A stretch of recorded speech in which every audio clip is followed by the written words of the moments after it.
Starting this week, our check of the regional events that made international headlines will be brought to you every Thursdays. Now, as always, I have Kim Sung-yeon here in the studio. Sung-yeon, welcome back. Great to see you on a Thursday, Sunny. So this week, as you can imagine, there's been quite a bit of international coverage regarding North Korea. And then on the economic front, Bloomberg wrote about Korea's recovery from the pandemic. And lastly, a story about an anti-feminist movement that's been gaining traction here in the country. So let's dive right in.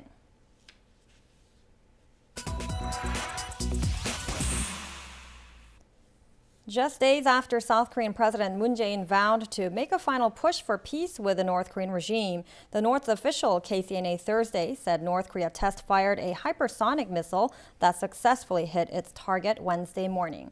Regarding the matter, the Washington Post highlighted that in his New Year's address Monday, President Moon Jae-in promised to use his remaining 2 months in office to seek a diplomatic breakthrough with the North.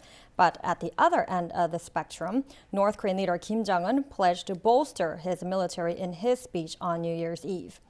In the meantime, Reuters and the New York Times noted that the North fired the ballistic missile just hours before President Moon attended a groundbreaking ceremony for a rail line that he hopes will connect the two Koreas.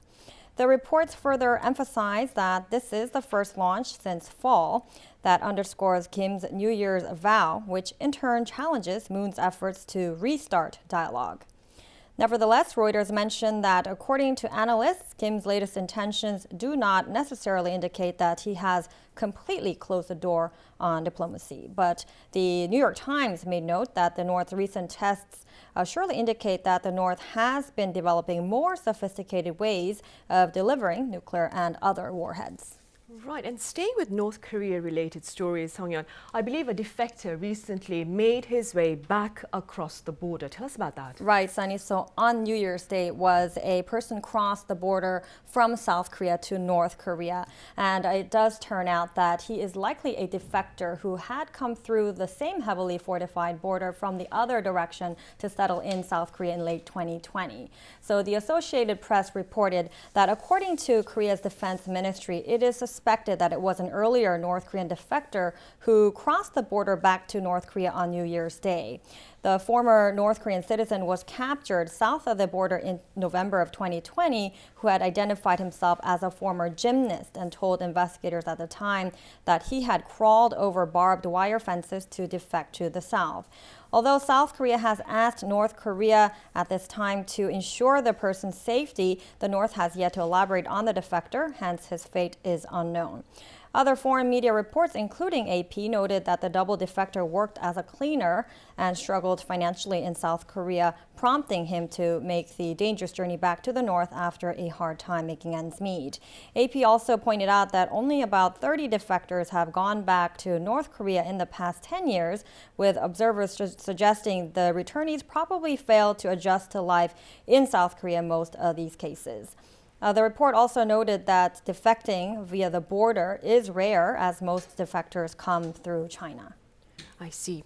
Meanwhile, on the economic front, amid the pandemic, Sung-yeon, I understand Omicron has been cited as a major challenge against market recovery here in the country. That's right, Sunny. So this is according to BOK Governor Lee Ju-yeol, who said that Omicron is posing the biggest threat to the Korean economy and its recovery among a range of other risk factors. So Bloomberg indicated that this signals caution ahead of a policy meeting on January 14th, also pointing out that the governor's comments highlight the challenges the BOK faces as it mulls over when to raise interest rates again. The report, meanwhile, emphasized that the BOK is ahead of its peers in Asia when it comes to policy. It mentioned that the Korean government has continued to support the economy, providing the central bank with more room to scale back policy support without disturbing its recovery momentum. Now, Governor Lee also mentioned on Tuesday that financial firms should focus on managing risks, as credit risks could rise among households and small businesses in the course of rate normalization. I see. Finally, Song-yeon, one final question then. Of course, this is something you mentioned earlier. The anti-feminist movement here in the country that was covered by the New York Times, was it? Right. The Times actually, it's about how Korea is witnessing sort of a type of political correctness lately, Sunny. This is at the cost of men who say feminists are depriving them of opportunities. So the New York Times said an anti-feminist movement is growing here in Korea, finding a vast audience both on and offline, with wider social and political implications. The Times interviewed the head of Man on Solidarity, one of the country's largest anti-feminist groups, who told them that the feminists are a social evil promoting hatred against men. But the Times suggested that this sort of backlash against feminism is bewildering, as Korea still has a high gender wage gap and fewer than 1/5 of the country's lawmakers are actually women. Nevertheless, the report highlighted that many young Korean men are feeling threatened and marginalized in Korean society. It added that this is being fueled by a perception among young men that they are paying the price for gender discrimination perpetrated against women by older Korean men in the past generations. I see. All right, Song-yeon, as always, thank you very much for that. I'll see you back next week. Yes, next Thursday. Thank you.